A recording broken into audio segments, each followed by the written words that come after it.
Negócio jurídico. Para esse início aqui, eu adoraria fazer uma sugestão. Pega o seu vade-mecum ou o seu Código Civil, o que quer que você tenha de lei física aí, e você vai jogar pela janela. Esse conteúdo aqui, ele é profundamente conceitual, ele é 200% doutrina. É doutrina, basicamente é doutrina pura isso daqui.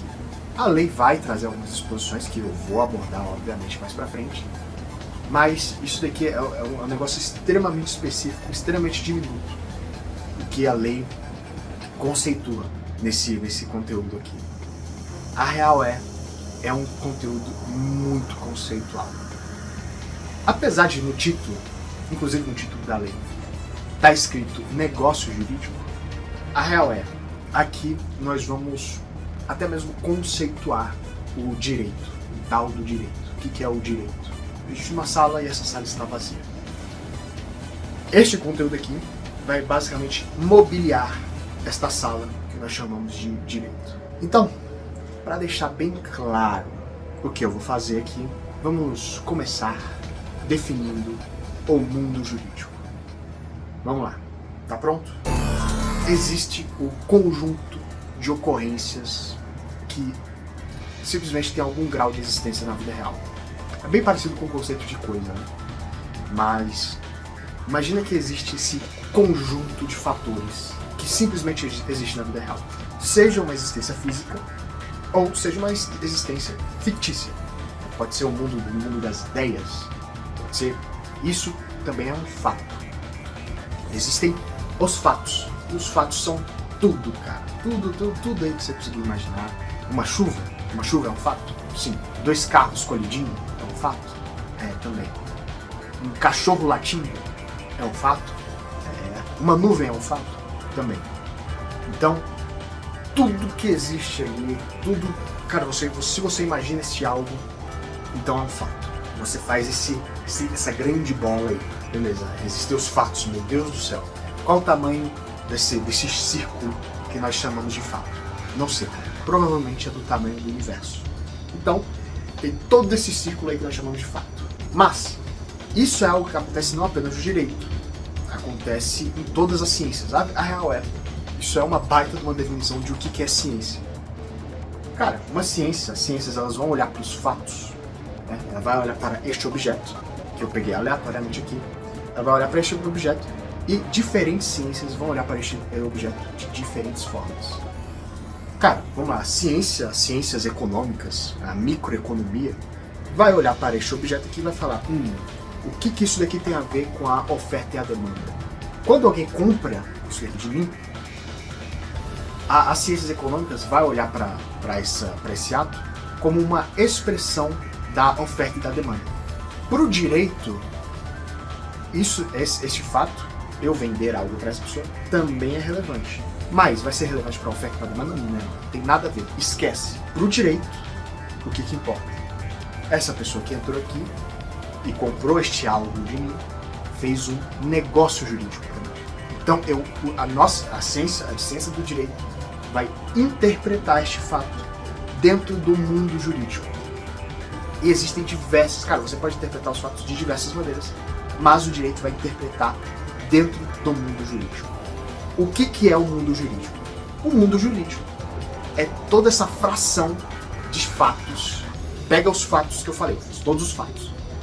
O direito vai pegar uma fração desses fatos e vai trazer, vai falar que esses fatos aqui são estes fatos que interessam ao direito. Então, cara, o direito, ele não foge disso daí que nós chamamos dos fatos jurídicos. A barreira, o limite dos fatos jurídicos é a barreira do direito. O direito, ele não vai cuidar do que não interessa ao direito, obviamente. Então o direito vai olhar para um amplo conjunto de fatos, vai interpretar eles e vai falar, isso daqui interessa para mim. E então temos definido os fatos jurídicos. Vamos lá, vamos abrir essa porta. fatos jurídicos. Bum! Fatos jurídicos. Imediatamente, quando nós entramos nessa porta do que nós chamamos aí de fatos jurídicos, o que nós nos deparamos imediatamente? Duas divisões. Existem os fatos naturais ou fato jurídico estricto sensu, ou fato jurídico em sentido estrito. Então, tem essa barreira aqui dos fatos naturais, fato jurídico estricto sensu. E essa outra divisão que nós chamamos de fatos humanos. Ok, os fatos naturais ou fatos estricto sensu. Vamos começar a definir esses daí. Cara, o fato natural, que eu vou passar a chamar de fato natural, fato natural é tudo aquilo que ocorre sem a influência da vontade humana. Então, se não tiver vontade humana, logo é um fato natural. O fato de não surgir da vontade humana não significa que não pode depois se sujeitar à vontade humana. Mas, se a sua origem ali decorrer ali de algo que não tem nada a ver com o ser humano, não tem nada a ver com a vontade, então beleza, é um fato natural. Existem duas subdivisões de fatos naturais, fatos estricto sensu. São os fatos ordinários e os extraordinários. Os fatos naturais ordinários, eles são basicamente aqueles fatos, cara, que eles têm uma relação bem íntima e bem estável com o tempo. Eles conseguem sim ter algum grau ali de manipulação humana. Porque eles são fatos previsíveis. Eles são fatos que têm sim algum grau de previsibilidade e alguns deles conseguem até mesmo ser manejados pelo ser humano. Exemplo, nascimento. Nascimento é um fato natural, ordinário, e que ele tem você consegue ter amplo controle do nascimento de uma pessoa. Você consegue saber quando é que ela vai nascer, consegue ter todo um rol ali de customização humana no nascimento. Também a morte, podemos falar, por exemplo, da morte. O correr do tempo também é um fato natural ordinário. Ele tem relação, por exemplo, com a decadência, com a prescrição, e por aí vai. Os fatos naturais extraordinários, eles são bastante relevantes porque tem dois fatos naturais extraordinários que a lei gosta bastante de mexer com eles, que é o caso fortuito e a força maior. O caso fortuito, ele é esse fato que, cara, ele é totalmente previsível. Ele só acontece, assim, bum, aconteceu. Exemplo, uma pessoa está operando uma máquina e essa máquina acontece algum problema técnico desconhecido com essa máquina. Totalmente imprevisível. Caso fortuito. A força maior, ela já é outro eixo. Porque a força maior é esse fato, ele é previsível, tem como você ver, tem como você enxergar ele vindo, mas ele é inevitável. Ele é totalmente inevitável. Ele é previsível, dá para enxergar, mas ele é inevitável, ele apenas vai acontecer. A NASA detectou um meteoro vindo em direção à Terra, não tem como impedir ele. É previsível, ninguém vai ficar surpreso. Mas, tem como evitar? Já tentaram, se não conseguiu, porque não tem como evitar, então é uma força maior. Mas, cara, a doutrina briga bastante. E vamos falar, na prática, essa diferenciação entre caso fortuito e força maior é bem idiota. Uma diferenciação que não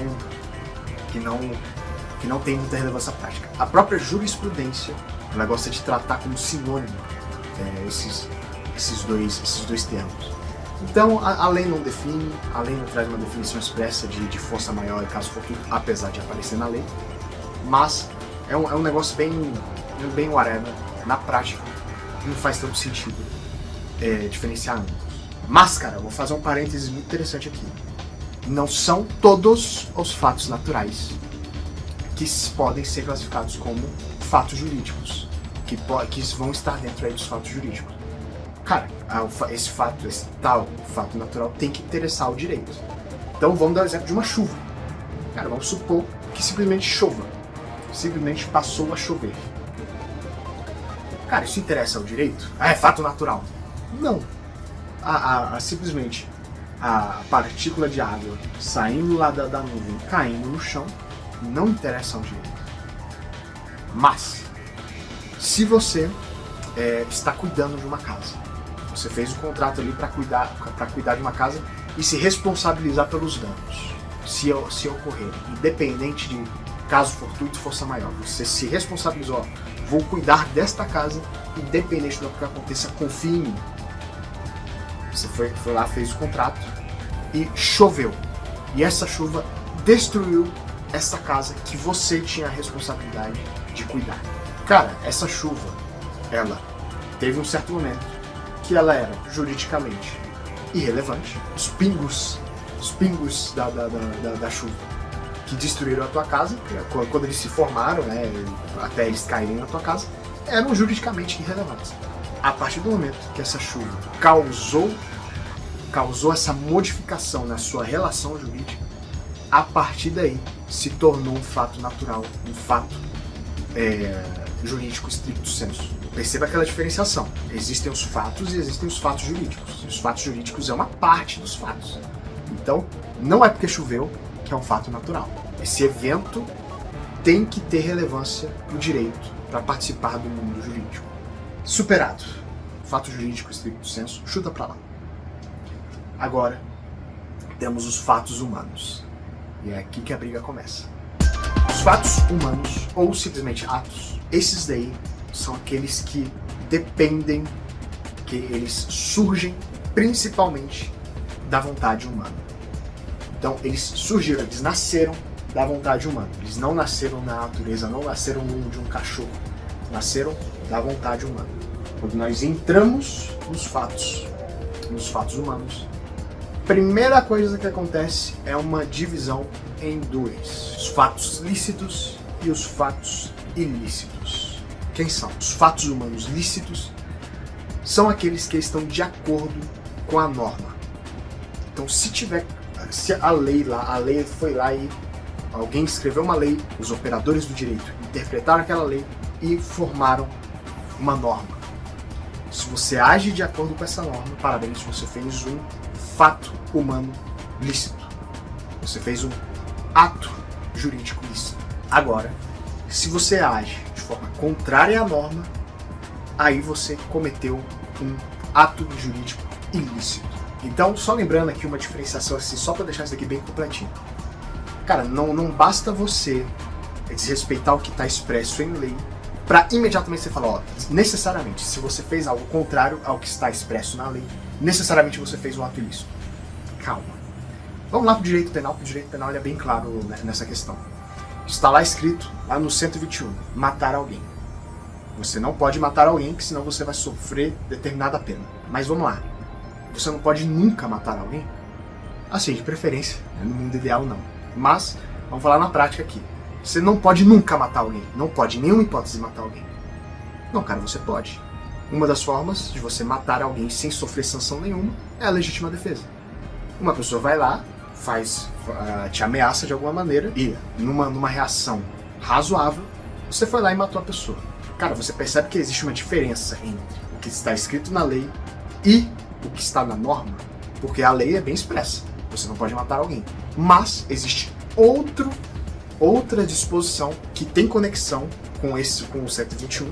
Tem outra disposição que fala, ó, se for legítima defesa, é excludente de ilicitude. Isso não está escrito na lei assim, ó, você pode matar alguém se for em legítima defesa. Não. Isso parte da interpretação da lei. A lei deu disposições e foi lá o operador do direito que foi lá e interpretou o que está lá escrito na lei. A partir daí surgiu a norma jurídica. A norma não é a mesma coisa que a lei.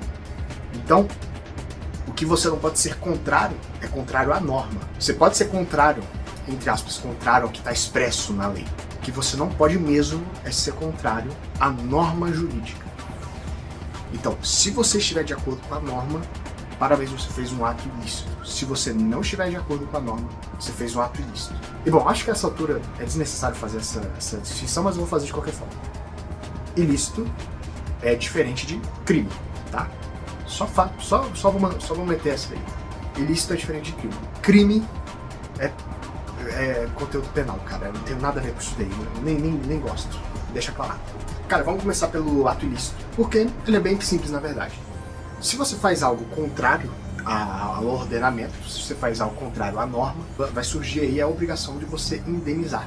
Vai surgir a obrigação de você reparar o dano que você causou. E o ato ilícito, ele está previsto expressamente, ele está lá no artigo 186, aquele que, por ação ou omissão voluntária, negligência ou imperícia, violar direito ou causar dano a outrem, ainda que exclusivamente moral, comete ato ilícito. Olha só, ainda que exclusivamente moral. Isso daí parte lá da Constituição, que prevê expressamente que tem que haver, pode haver indenização por dano moral. E o 187 também vai dar uma estendida nisso daí. Também comete ato ilícito o titular de um direito que, ao exercê-lo, excede manifestamente os limites impostos pelo seu fim econômico ou social, pela boa-fé ou pelos bons costumes. Então, olha aqui a dinâmica que eu falei das normas, cara. Você pode fazer, você tem a permissão de fazer um direito, mas se você faz esse direito abusando dele, também é ato ilícito. Então você tá tipificado lá no contrato que você fez com alguém.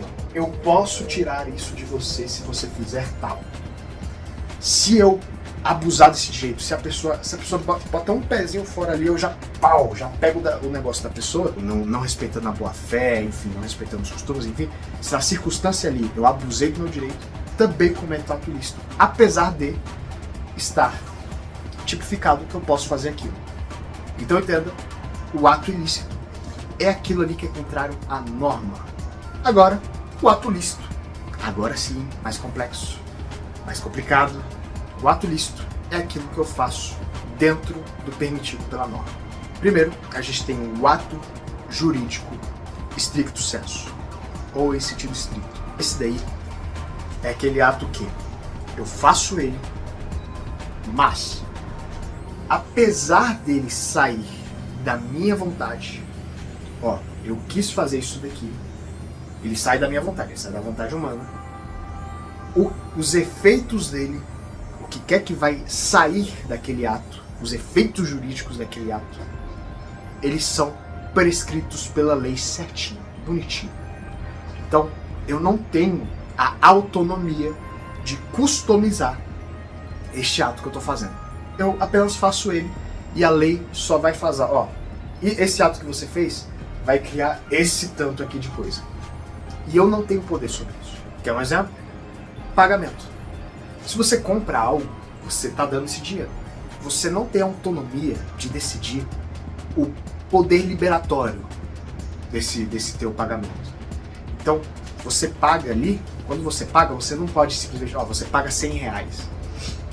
Você não pode simplesmente falar, esse R$100 ele vai ter eficácia até esse tanto de tempo, esses R$100 aqui ele vai dobrar o valor se eu pagar dessa maneira.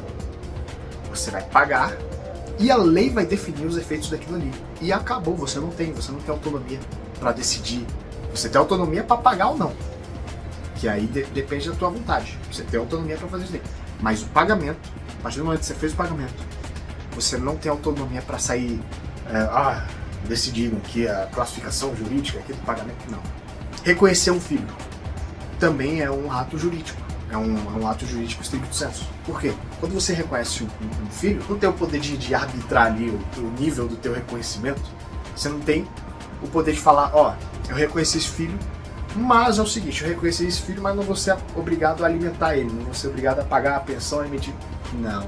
Você vai lá, você reconheceu seu filho? Meus parabéns. Eu, a lei, vou falar, você agora é obrigado a pagar os alimentos dele. E boa sorte, meu irmão. Você não pode arbitrar se você pode ou não fazer a forma que você quer, os efeitos. Não existe isso daí. Ato jurídico stricto sensu é bem definitivo. Você fez e a lei vai falar. Isso daqui vai acontecer quando você fez. Um negócio jurídico, aí ele já é mais legal, ele já é mais interessante. Porque o negócio jurídico, ele parte da autonomia privada. Então você vai poder customizar o negócio jurídico. Então, o negócio jurídico é tudo aquilo que eu posso fazer parte da vontade humana, mas as partes podem, a partir da sua autonomia privada, arbitrar ali os seus efeitos, customizar aquela relação jurídica. Você pode customizar as normas que vão valer ali entre as partes. Ou só da pessoa que só entre uma das partes, se for um negócio jurídico unilateral. Já vou entrar em mais detalhes depois. Então, o negócio jurídico é aquele que você consegue mexer, você consegue, eu vou fazer essa relação com você, mas é o seguinte, você não vai poder me cobrar isso daqui.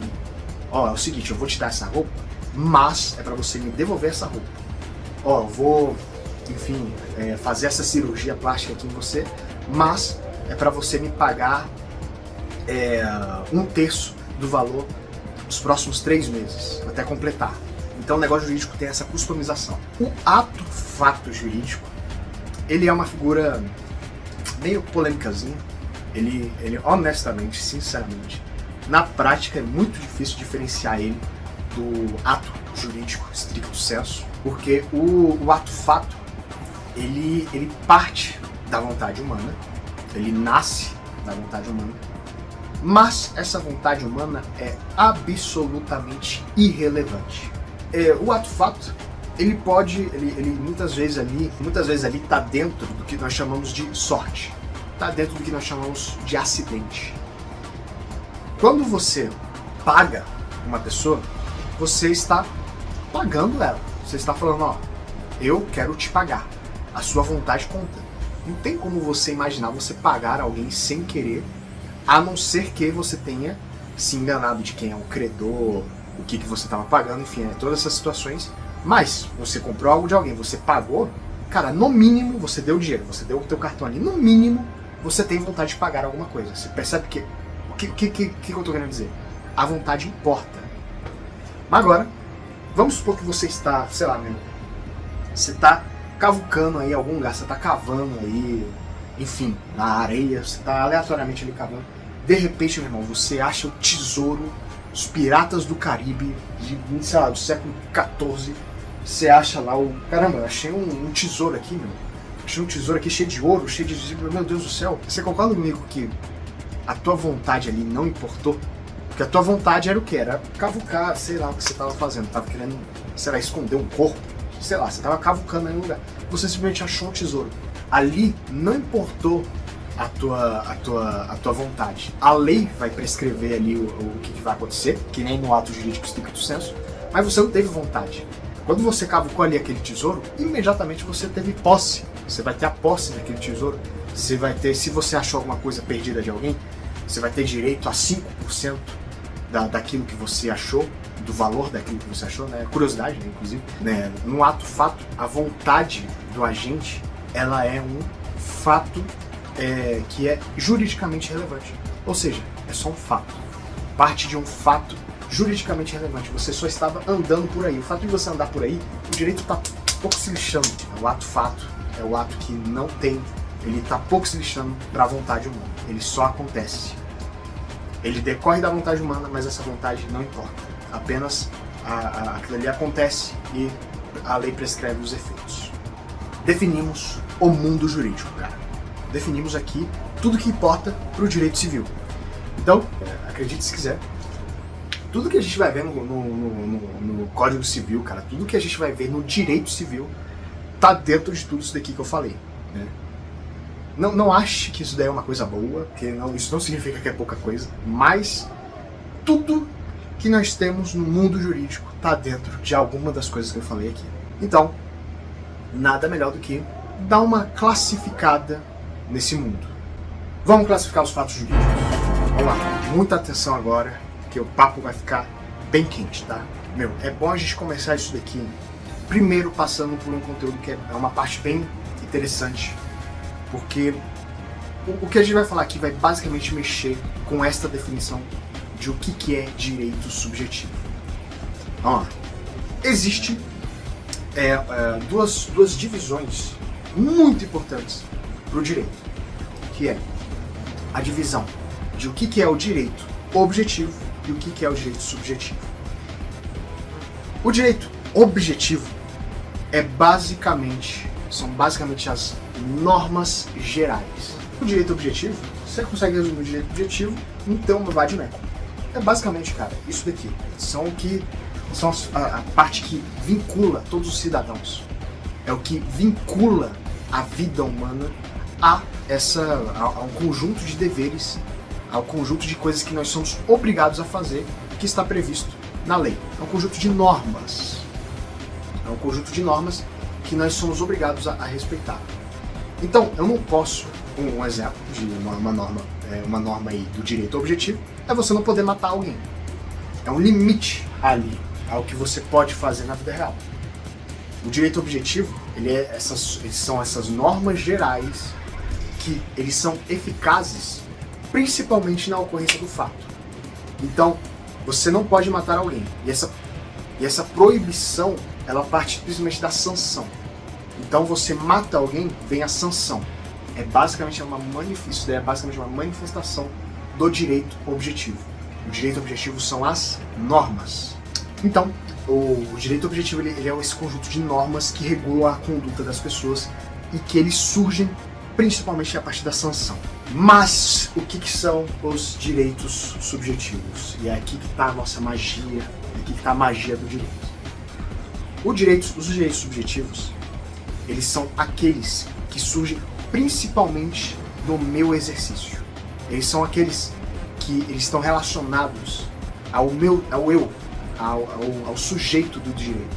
O direito subjetivo, ele é essa parte que ele vai me dar o direito a exigir, a permitir, a poder exercer algum direito. O direito subjetivo está profundamente relacionado a esse exercício. Eu vou poder fazer alguma coisa. E o direito subjetivo, ele é um degrau que ele é suportado pelo direito objetivo. Porque, simplesmente, se não existe o direito objetivo, não existe o direito subjetivo. Porque eu não posso exigir algo de alguém se não tem uma norma do direito objetivo que vai olhar para essa pessoa e falar, cumpra isso, senão vai ter esta sanção.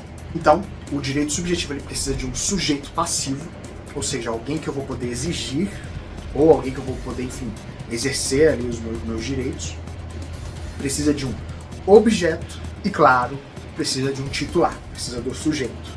Precisa do subjetivo, precisa do sujeito. Mas, cara, de onde é que nasce esse direito subjetivo? Porque, vamos lá, não é do direito objetivo que vai nascer o direito subjetivo. O direito objetivo, ele é, na maior parte do tempo, abstrato. Ele não existe. Ele se concretiza da sanção, mas ele não existe. O direito subjetivo, cara, ele vai nascer a partir do fato jurídico. Porque o fato jurídico ele precisa acontecer para ele concretizar dentro de uma relação jurídica um direito subjetivo. Vamos fazer uma triagem bem básica aqui. Existe o direito objetivo. Uma pessoa faz um contrato. O que é esse contrato? Esse contrato é um fato jurídico. Então aqui, ó, você percebe que aqui surgiu, a partir daqui que vai surgir o meu direito objetivo, meu direito subjetivo de exigir o que quer que eu tenha que exigir, o que quer que surgiu ali de direito para eu exigir dentro deste contrato, que é uma relação jurídica. Então, o direito subjetivo, ele precisa dessa parte do fato. Ele não surge daqui, ó. Ele não surge do direito objetivo. A pessoa se aproveita do direito objetivo e vai falar, ó, este contrato pode existir.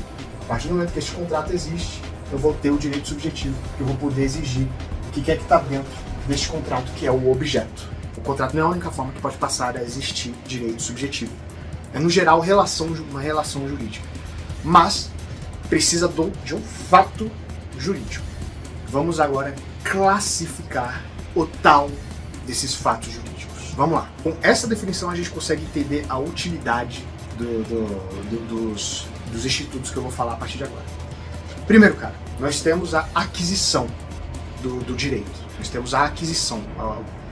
Esse é o primeiro fato jurídico, um dos melhores, um dos mais fundamentais, que é o fato de você poder adquirir algum direito, a aquisição. Essa aquisição pode ser originária. Cara, a aquisição originária é quando basicamente você faz surgir ali o direito. Não existe sucessão, não existe transferência, não existe nenhuma trilha aqui, simplesmente o direito surge. Vamos supor que este livro aqui estivesse na rua abandonado. Cara, eu achei este livro abandonado, eu simplesmente peguei ele. A partir dali ele é meu, ele é uma posse minha. Você pode figurar aí algum tipo de sucessão.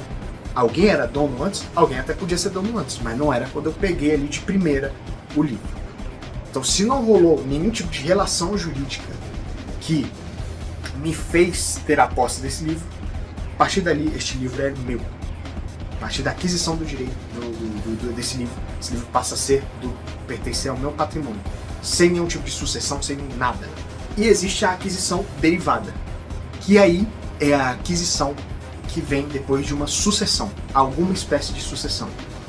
A aquisição derivada ela vem depois de alguém transferir o direito a outra pessoa. Então eu só adquiri este livro aqui porque aconteceu a tradição. Tinha o dono original, o dono originário deste livro aqui. Este dono vendeu para mim. Mas não bastou eu ter dado dinheiro para ele. Eu tive de exercer meu direito subjetivo de exigir, me dê este livro.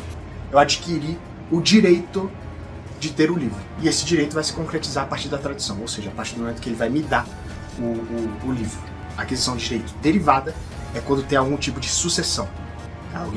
Existe uma pessoa, o dono originário, e ele fez uma transição ali que me fez adquirir o direito que agora eu tenho.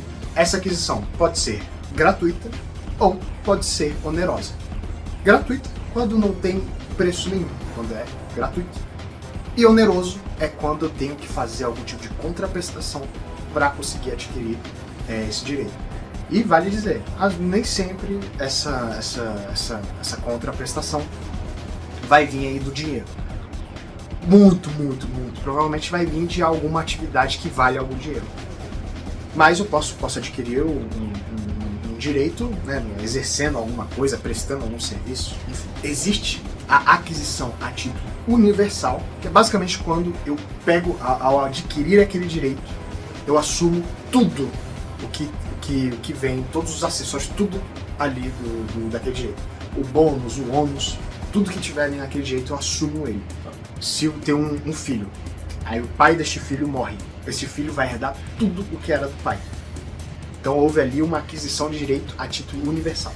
E a título singular é geralmente quando você só dá uma parte do direito. Geralmente apenas o bônus. Então eu só adquiro a parte que me interessa ali, eu só adquiro o bônus ali daquele direito. Eu não assumo todas as figuras ali. Cara, nessa aquisição de direitos, nós temos o direito futuro e o direito atual. O direito atual, muito simples, é o direito que você tem a plenitude dele agora. A partir de agora, eu tenho esse direito. Tudo que você tem plenamente agora é o seu direito atual. Então eu tenho o direito atual da posse deste livro, eu tenho o direito atual de morar nessa casa e por aí vai. O direito futuro já é mais complexo. O direito futuro, ele é aquilo que, por alguma incompletude de algum fator, eu não tenho aquele direito pleno. Então, falta um fator ou outro ali dentro desse direito para eu ter a plenitude dele.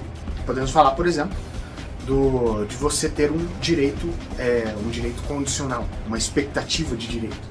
Então, o direito até existe, mas precisa de algum outro fator para você ter ele de forma plena.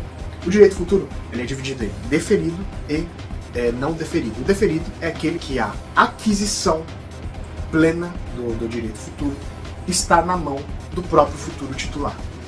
Então, eu tenho que fazer alguma coisa para adquirir esse direito. Está sob a minha autonomia completar o direito ou não.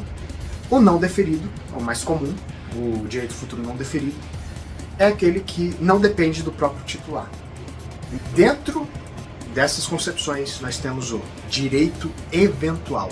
O direito eventual, ele já existe, ele existe agora, só que ele existe em estado incompleto. Então, existe apenas um germe desse direito, que já existe, mas falta todo o resto do direito. Agora, a expectativa de direito é aquele que não existe nem em estado embrionário. É aquele que efetivamente não existe. É mera expectativa. Então, eu tenho uma expectativa forte, existe no dado prático, existe evidências fortíssimas de que eu vou ter esse direito, mas ele não existe de forma alguma. Não existe, esse direito não existe. Mas a expectativa existe. Por exemplo, se adotarmos a teoria natalista, lembra lá das pessoas naturais, teoria natalista, da personalidade condicionada e a concepcionista? Pois é, se adotarmos a teoria natalista, o feto ele tem expectativa de direito. Qual direito? O direito à personalidade. Então ele vai ter expectativa. Temos a expectativa de que este feto vai ter a personalidade. Ele tem mera expectativa de adquirir o direito a ter personalidade. Mas perceba, a personalidade não existe. A expectativa já, obviamente, é menos protegida pelo direito, mas pode haver hipóteses onde a lei vai também proteger a expectativa de direito. E os direitos condicionais são bem simples, eles têm relação com o elemento acidental, que eu vou ainda falar nesse vídeo, né, do negócio jurídico, que basicamente é aquele direito que ele está sujeito a um evento futuro incerto. Evento futuro incerto é uma condição. Evento futuro certo é termo. Basicamente, uma data. Termo é uma data. A condição é algo que vai acontecer no futuro, mas eu não faço ideia de quando que vai acontecer, nem se vai acontecer. Nos direitos condicionais, o direito também já existe, que nem nos direitos eventuais, já tem um embrião ali do direito. Mas qual é a diferença? Nos direitos condicionais, você precisa de um fator externo, é um fator externo, que atua no direito e faz ele se completar. No direito eventual, é algo que vem de dentro. É o próprio direito eventual que vai dentro dele, que vai se completar. No caso do direito condicional, qual é esse fator externo? A condição. Vamos lá, para você conseguir ter este livro, você vai precisar se casar. Se você se casar, você vai conseguir ter este livro. Cara, o casamento tem alguma coisa a ver substancialmente, na substância ali do casamento? Tem alguma coisa a ver com este livro? Não tem nada a ver, não tem nada a ver. Este é um livro de leis e o casamento é outra coisa completamente diferente. O casamento é uma relação ali externa. Então, como é algo externo, o direito condicional, por dar um fator externo a este direito, ele cai nessa classificação de condição. Se vier do próprio direito, se for do próprio direito, se o evento futuro surgir do próprio direito, aí estamos falando de um direito eventual. Legal, cara. Agora vamos falar das modificações do direito. Vamos falar como a gente pode alterar, as formas de você alterar o direito. Existe a modificação subjetiva, que é, eu tenho um direito, legal, um direito meu, um direito subjetivo. Lembra do direito subjetivo? Vou ter que se lembrar, vamos lá. Eu tenho o direito subjetivo a exigir de você este livro. Mas, eu faço uma cessão de crédito. O que é uma cessão de crédito? Eu pego o meu direito de exigir de você este livro e dou para o meu irmão. Eu dou para o meu irmão o direito de exigir este livro de você. Ocorreu uma modificação subjetiva. O meu irmão vai poder exigir exatamente o mesmo livro, exatamente nas mesmas condições, exatamente da mesma forma. Na modificação subjetiva, você simplesmente troca uma das partes do direito. Pode também ocorrer a modificação subjetiva quando eu acrescento. Eu falo, ó, beleza, eu vou exigir de você e meu irmão também. Então, eu vou poder exigir de você este livro e meu irmão, que vamos acrescentar, vai ter mais um credor. Então, eu ou meu irmão vai poder exigir o mesmo livro de você. Aí estamos falando também de modificação subjetiva. Também ocorre quanto ao devedor. Então, é o devedor. Ó, beleza, eu tenho que te pagar quantia X em dinheiro. Eu posso falar, ó, meu credor, pode trocar eu por aquele cara ali? Se o credor concordar, vai poder trocar. Aí ocorreu uma modificação subjetiva na parte do devedor. Isso ocorre também principalmente na questão de sucessão causa-mortes. Então, o cara, o pai morreu, as dívidas ou os créditos que esse pai tinha vão para os herdeiros. No caso das dívidas, na medida no limite da herança. Quando você altera drasticamente ou a partir de um contrato, a partir de um negócio, quando você altera a pessoa do negócio, ocorreu uma modificação subjetiva. A modificação objetiva é quando você altera o objeto do direito. Então, eu tenho direito de exigir de você este livro. Ah, agora eu não quero mais esse livro. Agora me dê este outro livro. Beleza. Agora ocorreu uma modificação objetiva. Essa modificação, tanto a modificação subjetiva quanto a modificação objetiva, pode ser quantitativa, que vai ter relação com a quantidade. Então eu altero a quantidade. vai ter este credor, vai ter mais este credor, ou vai ter este livro, aí depois vai ter outro livro, aí depois vai ter outro livro. Então eu altero a quantidade. A modificação qualitativa é quando eu altero a natureza jurídica daquilo ali. Vai acontecer principalmente com a modificação objetiva. Então, ao invés de eu vender, ao invés de eu vender para você este livro, eu vou vender para você um carro. Ao invés de vender para você este algo, eu vou vender para você este outro algo. Ou também pode ocorrer quando você mudar a natureza jurídica da relação. Então, ao invés de eu alugar, eu vou vender. Ao invés de vender, eu vou alugar. Percebe que muda a natureza, né? No caso das modificações subjetivas, se a relação for de natureza personalíssima, ou seja, não tem como trocar a pessoa, não tem como trocar a pessoa. Não, você não vai conseguir trocar a pessoa. Se, eu fiz um contrato que é para o, sei lá, é pro Neymar ir pra minha festa. É pro Neymar ir pra minha festa, sei lá, fazer algum evento ali e é pro Neymar ir. Cara, o Neymar é que tem que ir. Não dá pra trocar pelo Messi. Apesar de muita gente aceitaria, não tem como eu trocar. Se eu trocar, trocou a relação então. Trocou o contrato. E cara, se estamos falando de direito subjetivo, toda essa questão, é claro que vamos falar da defesa desses direitos. Cara, a defesa é basicamente, eu tenho este direito, alguém feriu este direito, eu vou defender este direito. Qual a principal forma que as pessoas defendem o seu direito? Qual a forma legítima, pelo menos, né? Principal. É você processar alguém. Eu ter o direito de entrar com uma ação contra você. É ação judicial. É uma forma de defesa.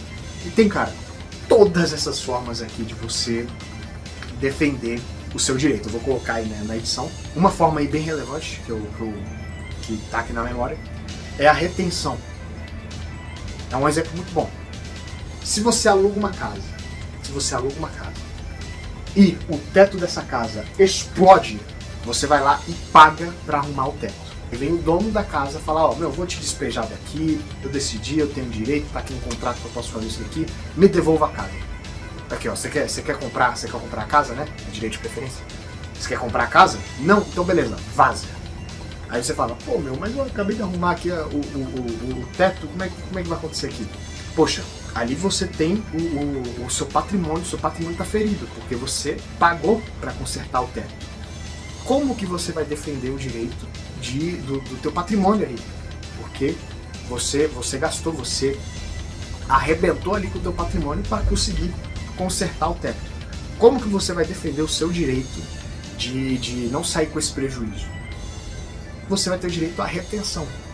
Então percebe, o direito de defesa é quando tem alguma coisa, tem alguma iminência ou alguma violação e você fala, eu quero, via de regra, uma reparação do dano que me causou. Existe todos os gêneros, todas as formas, todas as espécies de você defender o seu direito. E cara, por fim, tem a extinção dos direitos. A extinção, eu não vou passar por cada uma, porque muitas são autoexplicativas, mas essas são as hipóteses em que você pode extinguir o direito, que é basicamente o ciclo da vida de um direito. Você adquire ele, você exerce ele, e ele se extingue. E aí vai ter aí abandono, alienação, todo o gênero aí de formas que você pode simplesmente, imagina, este livro aqui ele é meu, eu tenho direito a este livro. Mas se eu alienar este livro, ou seja, se eu dar este livro para alguém, esse direito que eu tenho sobre este livro vai se extinguir.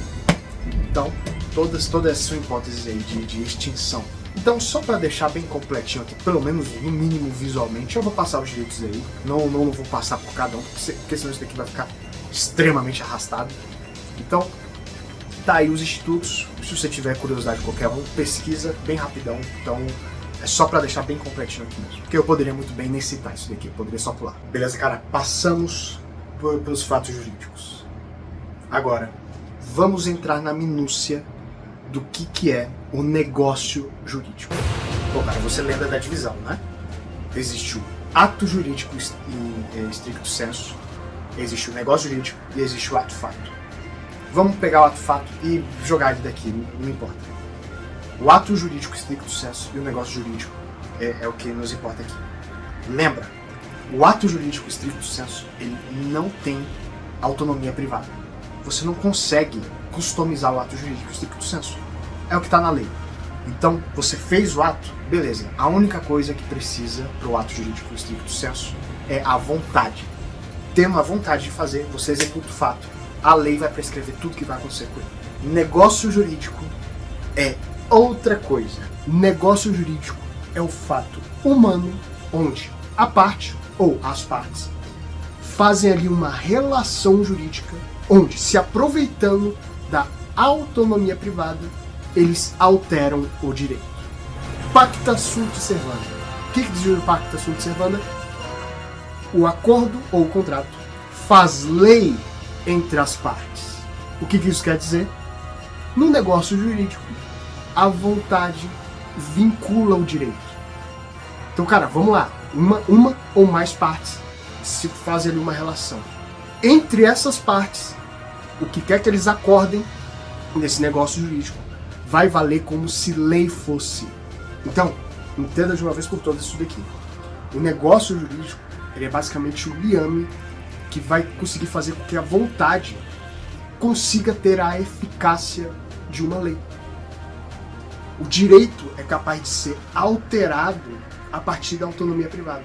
Mas, cara, perceba, o negócio jurídico, ele cria esse direito subjetivo. Mas lembra que o direito subjetivo não parte do direito objetivo? O negócio jurídico é um fato jurídico, não é? Pois bem, o fato jurídico atua em cima do direito objetivo e ele se aproveita da força, da vinculação do direito objetivo. Então, o negócio jurídico, ele não cria direito objetivo.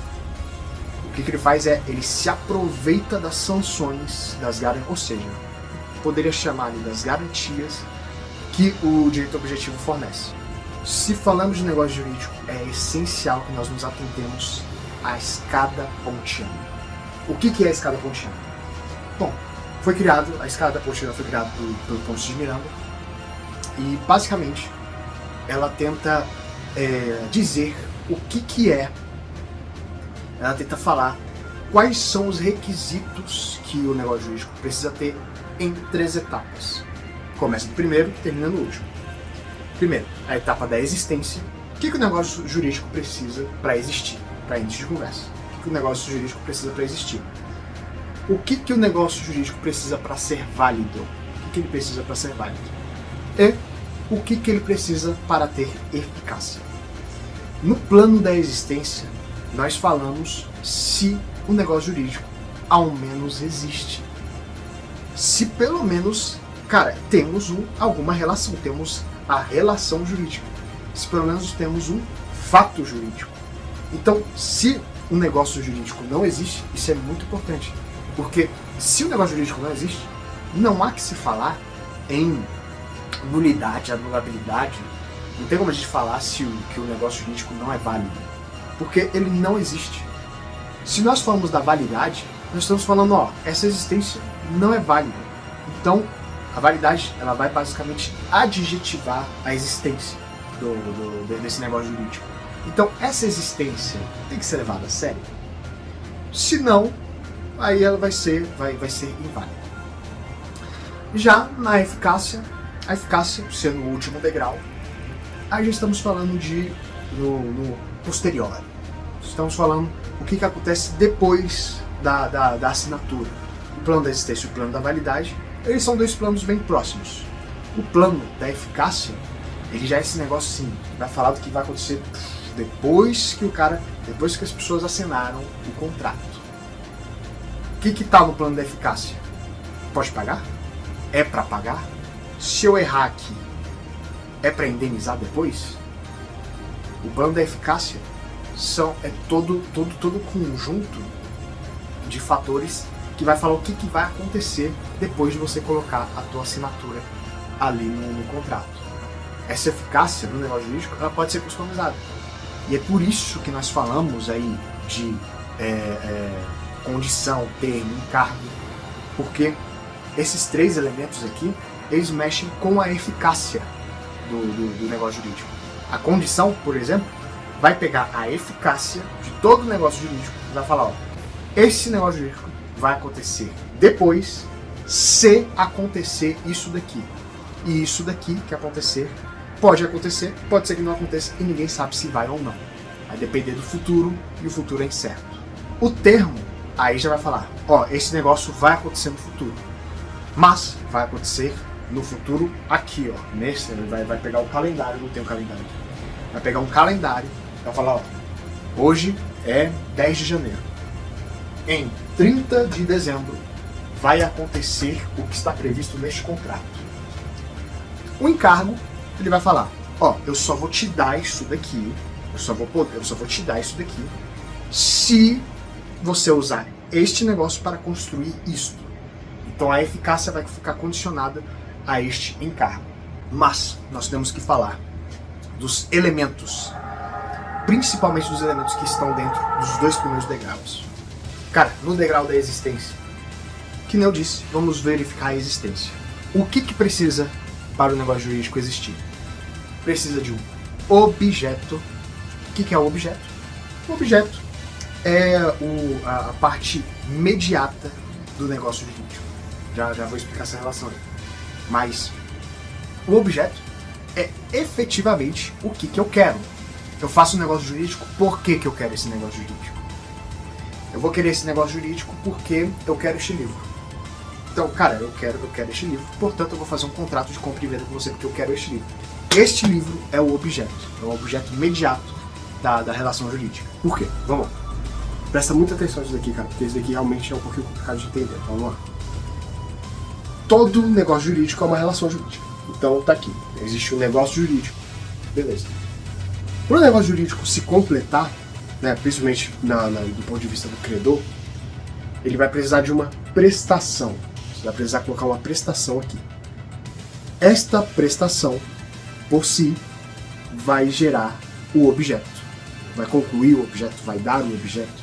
Enfim, essa prestação vai realizar o objeto do negócio jurídico.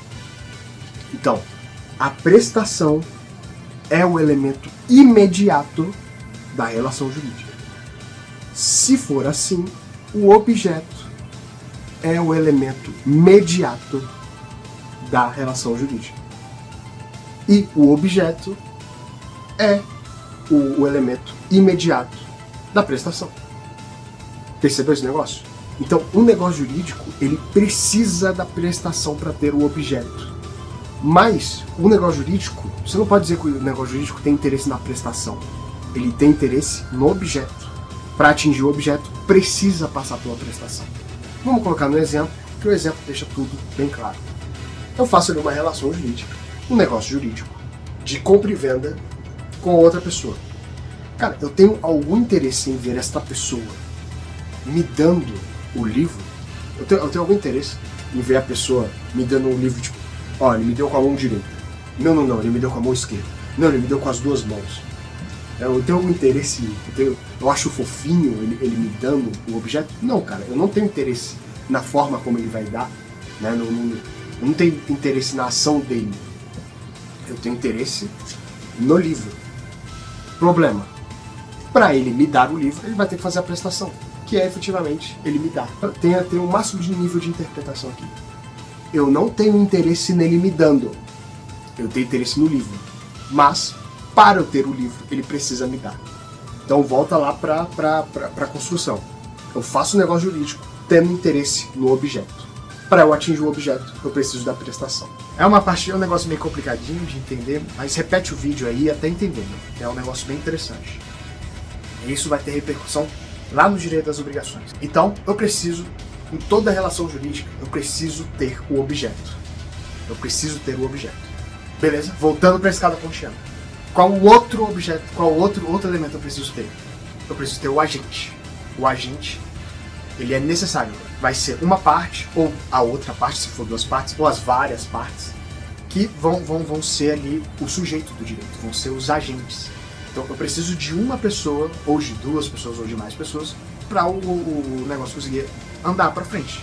Então, assim, não há que se falar em um negócio jurídico feito por cachorros, ou feito por objetos, ou feitos por qualquer outra coisa, além de um agente, que vai ser necessariamente um ser humano. Outro requisito necessário é a vontade.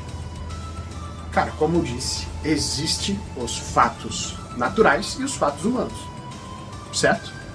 Cara, os fatos naturais, eles partem do quê? Não da vontade humana. Os fatos humanos partem da vontade humana. Então é óbvio que o negócio jurídico, para passar a existir, vai ter que ter o elemento da vontade. Mais interessante, problemaço aqui na teoria do negócio jurídico, porque o que é vontade? Me explica aí o que é vontade. Imagina aí você o que é uma vontade. Bom, se você conseguiu fazer uma dedução mínima aí, você vai tocar em algum ponto nesse elemento. Vontade é o que está aqui dentro. Cara, não tem como você saber. Mas tem como deduzir. Tem como deduzir, mas é uma dedução. Então, o que é a vontade que é relevante para o direito? Não é toda a vontade, porque, efetivamente, existe esse instituto, que vamos comentar daqui a pouco na lei, que é a reserva mental, que é a pessoa fazer alguma coisa, mas é algo que ela não quer realmente fazer. É complicado essa questão, mas a vontade que é principalmente juridicamente relevante é a vontade expressa e a vontade tácita.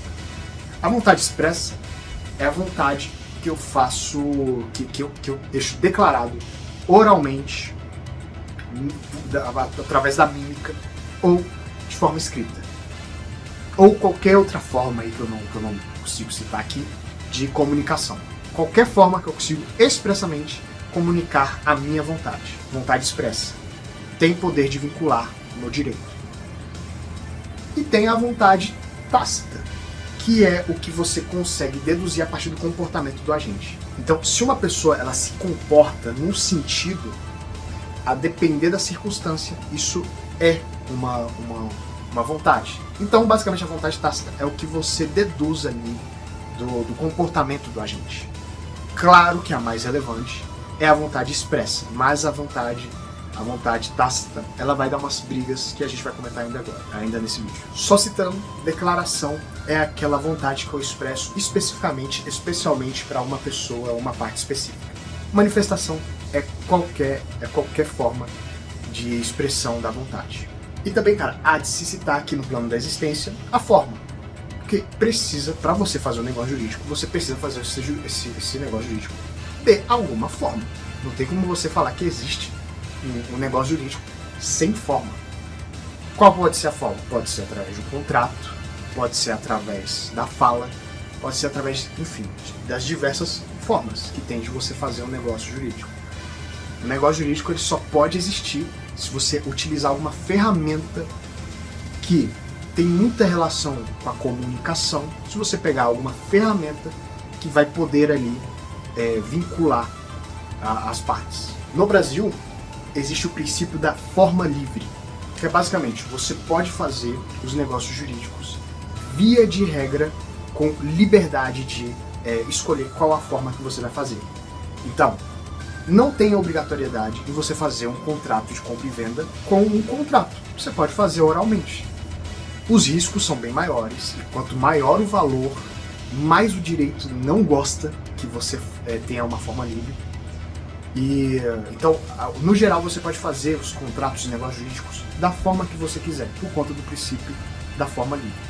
Então, cara, se você tem alguma espécie aí de contrato atípico, meio louco aí que você imaginou, que sei lá, cara, eu quero contratar pra fazer alguma coisa doida aqui, que o direito não consegue nem saber o que é que você queira fazer, como que você quer fazer, com qual objeto você quer fazer. Você quer, sei lá, cara, contratar alguém para fazer alguma coisa científica, extremamente complexa, não sei o que. Não vai ter preocupação em, será que tem que fazer contrato? Será que tem que fazer oral? Será que tem que fazer com mímica? Não, você pode fazer do jeito que você quiser, via de regra. Via de regra. Existe a exceção. Existem diversas circunstâncias em que o direito vai exigir que você siga alguma solenidade. A solenidade mais clássica que existe, e a que mais enche o saco do povo por aí, é venda de imóvel. Para você, no geral, cara, imóvel precisa de escritura pública. O que significa dizer que precisa de escritura pública? Que a forma é vinculada. Você não pode fazer Você não pode vender uma casa do jeito que você quiser. Tem, ainda vou ver neste vídeo, tem um valor mínimo que o imóvel precisa valer para ser obrigado. Mas você, no geral, não pode vender da forma que você quiser. Você precisa fazer do jeito que a lei está mandando. Mas a regra a forma é livre. Beleza? Superamos a existência, o degrau da existência. Vamos imediatamente para o degrau da validade. Cara, o degrau da validade ele funciona assim. Tudo que nós falamos na existência vai ser qualificado no degrau da validade. O degrau da validade vai qualificar essa função do degrau da validade. O degrau da validade ele vai qualificar o degrau da existência. Falamos de agente, mas não falamos o que esse agente precisa ser. Falamos da vontade, mas não falamos o que essa vontade precisa ser. Falamos do objeto, mas não falamos o que esse objeto precisa ser. Agora vamos falar exatamente o que cada um precisa. Bom, cara, e surpreendentemente, a lei, ela conceituou a validade do negócio jurídico. Então é óbvio que eu vou passar por ele aqui para falar disso daí. Vamos lá. Artigo 104. A validade do negócio jurídico requer agente capaz. Agente, existência. Capaz, validade. Objeto, existência. Lícito, possível, determinado ou determinado. Validade. Forma prescrita ou não defesa em lei. Então a forma, existência, prescrita ou não defesa em lei. Aqui é a validade. E não fala da vontade, mas a vontade está sim prevista, inclusive em lei. Por quê? Vamos lá. Lá a partir do artigo 138, nós vamos falar dos defeitos do negócio jurídico. O que são esses defeitos? Esses defeitos têm a ver com a vontade, com o consentimento da pessoa. E se essa pessoa tem um consentimento viciado, seja por erro, por dolo, coação, enfim, se a vontade for viciada, é a hipótese de anulabilidade. Se é a hipótese de anulabilidade, logo estamos falando do plano da validade. Então, o plano da validade, ele vai qualificar o plano da existência. Agente capaz. Cara, legal, vamos supor que você viu aquele meu primeiro vídeo das pessoas naturais. Você percebeu que eu fiquei falando lá da capacidade. A pessoa capaz e a pessoa incapaz. Para que existe essa diferenciação? Para quê? Por que o direito faria essa diferenciação entre pessoas capazes e pessoas incapazes? Por que não logo falar que todo mundo é capaz? Ou que todo mundo é incapaz, né? Que seja. Por que não? Por conta disso daqui. Por conta do negócio jurídico. Como o negócio jurídico ele mexe com relações complexas e com relações que mexem bastante com patrimônio, então, ou seja, negócio jurídico é um negócio sério, o direito precisa fazer a separação, cara, das pessoas que serão capazes de entrar no mundo jurídico, assim, no nível de seriedade, no nível de capacidade, no nível mínimo ali de entendimento do que a pessoa está fazendo. Então, toda aquela conversa, todo aquele papo ali de capacidade serviu para nós chegarmos aqui agora. O agente ele precisa ser plenamente capaz, ele precisa ter capacidade para o negócio jurídico ser válido. Se ele for relativamente incapaz, nós estamos falando de anulabilidade. Se ele for absolutamente incapaz, nulidade, ou seja, negócio sério, ordem pública. Não pode, criança menor de 16 anos, não pode fazer negócio jurídico. É complicado isso daí. Mas calma aí, cara. Calma aí. Mas uma criança não pode comprar um sorvete? Isso significa que todas as vezes que você comprou ali o pão de sal ali para sua mãe, um pão de queijo, quando você tinha ali 9 anos, você saía sozinho ali para comprar na padaria. Todas essas vezes que você fez a relação ali sem estar acompanhado do teu pai, a relação era nula? Era a hipótese de nulidade, você não podia fazer aquilo ali porque você é uma criança? Caramba, meu. Eu acho que bom, tá na lei, então é nulo. É absolutamente nulo, a criança não pode fazer isso. Pois é, cara, não é bem assim. A doutrina, ela diz que, cara, se o negócio jurídico for de pouca monta, tiver aquela possibilidade baixíssima de dar litígio. Então, se for aquela... Cara, você não vai entrar com uma ação contra alguém por causa de pão de queijo. Você não vai entrar numa ação contra alguém por causa de um pão de sal. A maioria das pessoas, elas conseguem resistir prejuízo quando você compra um pão de sal. Então, em via, né, da vida prática, criança absolutamente capaz, eles podem fazer negócio jurídico de pouca monta. E aí existem aquelas teorias que tentam dar uma remendada. Por exemplo, a gente pode supor que quando uma criança vai comprar um pão, cara, ela não está exatamente agindo sozinha, ela está agindo a mando dos pais. Sendo assim, existe uma espécie de autonomia extensiva ali dos pais da criança que permitem aquela relação. Então, apesar de a criança estar fazendo, na prática, é a criança quem está comprando pão, o direito ele vai enxergar, ó, a criança está indo a mando dos pais, então pode fazer, mesmo que esteja sozinha. Por quê? É algo de pouca monta, cara. É algo que na prática não valeria a pena a teoria ficar se estressando muito com isso. Então, a teoria, ela aceita essa meia exceção, que é o negócio jurídico poder ser feito por menor de 16 anos nessas hipóteses. Pouca monta, não vale a pena, não valeria a pena criar um litígio por conta disso, e por aí vai. Então, criança pode fazer esses negócios jurídicos de pouca monta. Mas, se você estiver falando de uma criança aí com o cartão de crédito dos pais, saindo comprando várias coisas de pouca monta, aí é uma hipótese de nulidade absoluta, sim. Porque aí sim nós estamos falando de uma criança saindo ali das suas capacidades, saindo ali do que ela pode fazer. Então, sendo de pouca monta, pode fazer. Já deu uma excedida ali, mesmo que mínima ali, já deu opa, 300 reais, não, corta. Então, ou seja, a gente tem que ser capaz, tem que ter capacidade plena. Vamos falar agora do objeto. O objeto, ele precisa existir para o negócio jurídico existir, mas ele precisa ser lícito. Objeto ilícito não é capaz de fazer negócio jurídico. Não tem como. Seria um enorme contrassenso o direito permitir você vender uma droga, você vender maconha, cocaína, crack, e essa venda ter a proteção do direito objetivo. Seria um enorme contrassenso o direito permitir relações, esse tipo de relação jurídica com objeto ilícito. Então, se você estiver vendendo alguma coisa que contrarie a norma, será necessariamente nulo. O negócio jurídico será nulo, grave. Ordem pública, não pode. Se você estiver vendendo alguma coisa ilícita, você não tem proteção do judiciário, você não tem proteção do direito material, você não tem proteção de nada. Aquilo ali não vai entrar para o mundo do negócio jurídico, vai entrar para o mundo do ato ilícito.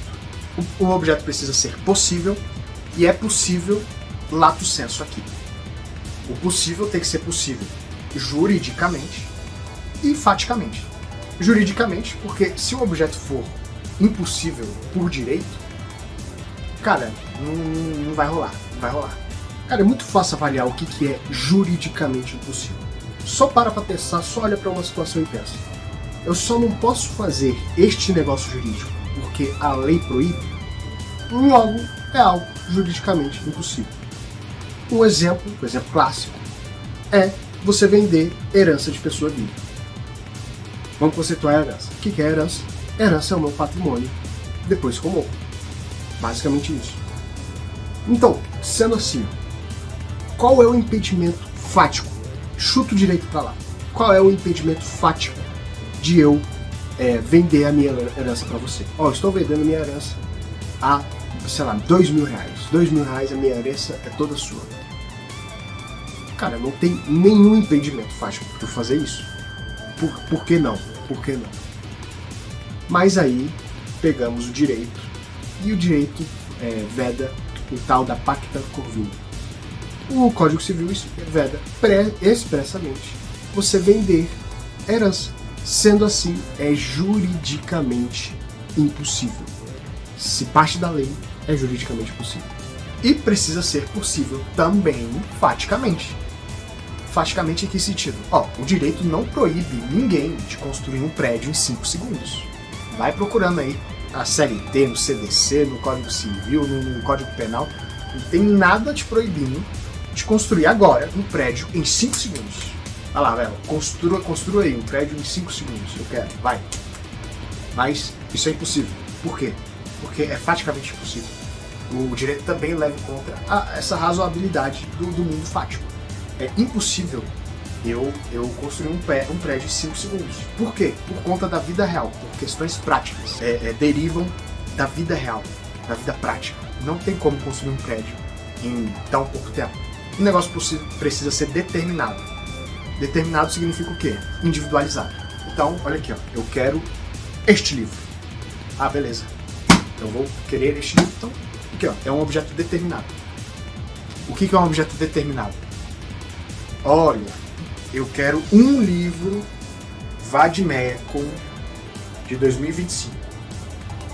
Eu quero algum livro, me dê um livro Vademecum 2025. É determinado? Eu não falei que é este livro aqui. É determinável. Então, eu vou chegar pro vendedor e falar, cara, eu quero um Vademecum 2025. Ele vai olhar para o acervo dele ali e ele vai escolher, porque eu dei a determinação. Eu quero um Vademecum 2025. Vão ter vários Vademecums. E é ele que determine lá qual Vademecum ele vai me dar. Qual Vademecum ele vai me dar. A partir do momento que ele escolher, ali ele determinou porque era determinado. Determinar pela quantidade e pelo gênero. Então, eu quero um Vademecum, quantidade e gênero. Eu quero um Vademecum 2025. Se não for nem determinável, o que seria um objeto absolutamente indeterminável? Cara, eu quero algo. Me dê algo aí. Por favor, me dê algo. Isso daqui não é negócio jurídico, porque algo. Não tem. Você vai determinar o que é algo também, eu vou determinar o que é algo. Não tem como. Né? Então, se eu venho e faço contrato, este contrato aqui eu vou pagar R$500 por algo.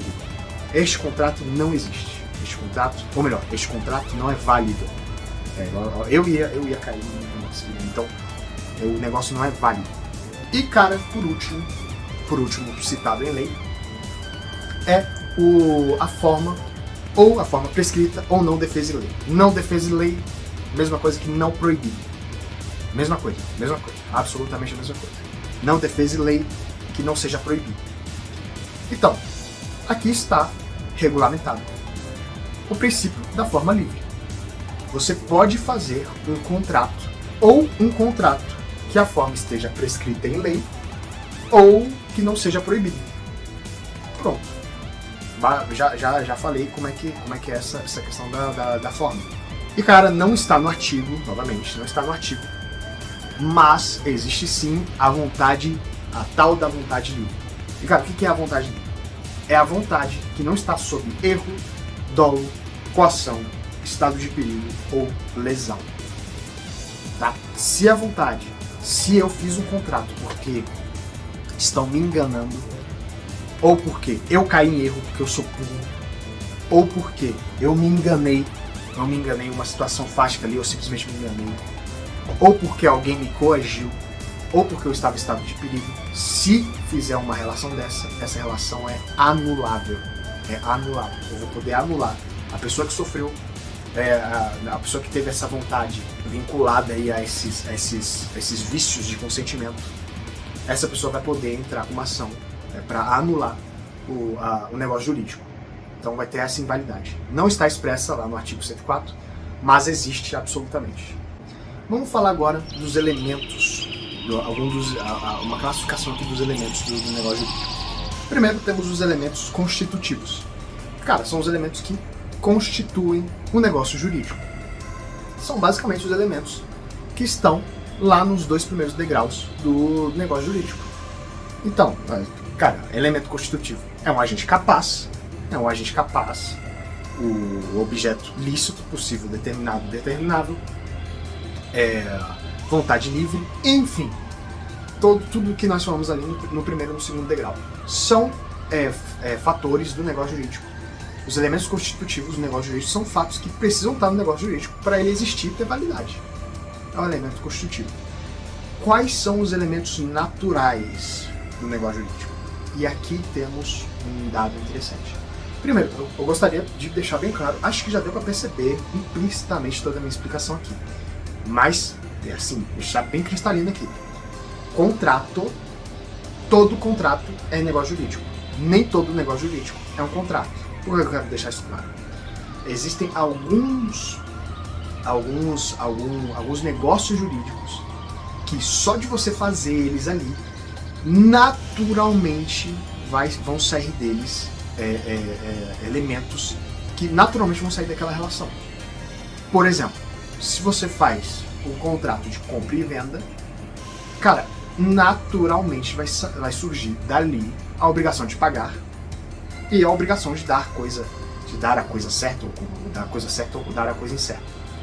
Então é natural do contrato de compra e venda ter esses efeitos. Se não tiver algum desses efeitos, não é um contrato de compra e venda. Ou seja, não é um elemento, não vai ter esses elementos naturais ali. Então, o elemento natural é o que, se você está fazendo aquela figura, naturalmente vão ter determinados fatores que não precisam estar expressos. Por exemplo, você pode simplesmente fazer um contrato, isso é possível inclusive, você pode simplesmente fazer um contrato de compra e venda só colocando ali o dinheiro, o valor do objeto e o objeto. Você faz o contrato de compra e venda, só coloca o objeto, um carro, valor, esse tanto. As assinaturas, pronto, cara, aquilo ali é um contrato de compra e venda. Porque não precisa expressar ali que precisa haver a tradição, que precisa ter o preço, que o preço precisa ser pago. Não, é natural isso daí. Vai decorrer da natureza. Inclusive, a responsabilidade do vendedor pelos vícios redibitórios. Não precisa também estar lá no contrato que se eu comprar um carro que tem lá na lataria, embaixo do negócio, tem um defeito ali impossível de eu ter visto o defeito quando o cara comprou. Quando eu comprei o carro, era impossível ter visto esse defeito. Cara, nesse caso é um vício redibitório. Naturalmente, o vendedor tem responsabilidade sobre esses vícios, ele vai ter que me ressarcir. Então entenda, os elementos naturais são esses elementos que surgem naturalmente da relação. Já os elementos acidentais são elementos que você precisa expressar ali na relação. Você precisa expressar ali, né, tacitamente ou expressamente, a tua vontade de adicionar esse elemento. Quais são os principais elementos acidentais que existem? Condição, termo e encargo. Condição e termo e encargo, eles nunca vão ser naturais de um negócio jurídico. Por que eu faria um negócio jurídico? Por que eu faria um contrato de compra e venda? E naturalmente esse contrato de compra e venda tivesse uma condição. Naturalmente esse contrato de compra e venda tivesse um termo. Não tem como um contrato, assim, vamos dizer assim, mais ordinário, simplesmente ter um elemento acidental, ter uma condição, um termo e encargo. Então são coisas que precisam estar expressas.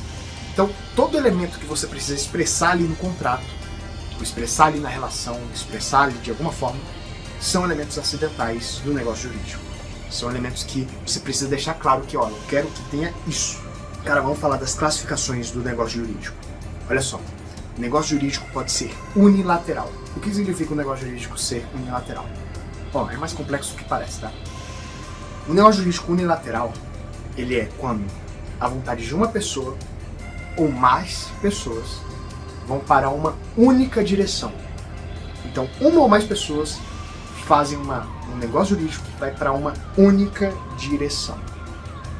O exemplo mais clássico de negócio jurídico unilateral que existe é o testamento. O testamento pode ir numa única direção. Mas aí que tá. Negócio jurídico unilateral tem que ter necessariamente uma parte? Não. O negócio jurídico unilateral pode ter duas partes. O que importa é, a vontade só está indo para uma direção. Existe uma única vontade indo numa única direção. E essa única vontade pode sair de mais de uma pessoa. O que importa é, tem uma única vontade, mesmo que seja a vontade de mais de uma pessoa, mas essas vontades vão para uma única direção. E este ponto aqui não tem vontade, só recebe. Temos os negócios jurídicos unilaterais receptícios, que é basicamente o seguinte: precisa da recepção dessa parte final aqui. A outra parte precisa dar o aval, ó, recebi esse negócio. Se para este negócio jurídico ter eficácia, ele precisa dessa outra parte ver o negócio jurídico, aceitar, enfim, precisa. Então, beleza, estamos falando de negócio receptício. Mas ele será não receptício se, para fazer o negócio jurídico, basta essa única vontade de se expressar.